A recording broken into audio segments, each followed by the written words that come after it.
Welcome to Burlap Teachers. Enjoy the video. You'll start by loading your original file into an editor and creating a transparent layer immediately. This keeps the watermark non-destructive. Once done, choose the copyright symbol or short text and pick a legible font and color that contrasts with your content. Make sure opacity is between 30 and 60% so the mark is visible but not obtrusive.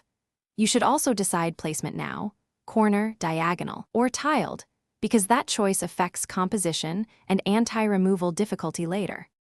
Next, position and style the watermark so it balances visibility and aesthetics. Place it in a corner for subtlety, center for protection, or tile it for stronger coverage. Then apply a blend mode like overlay or soft light and tweak opacity to preserve underlying detail.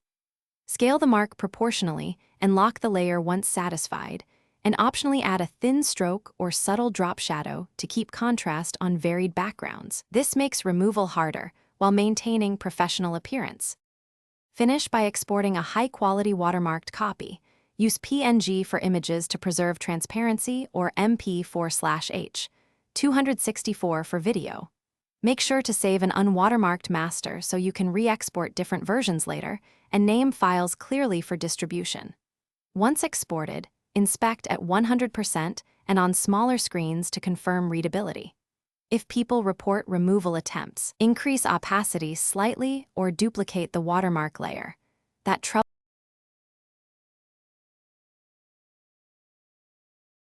Thanks for watching. Consider subscribing if this video helped you.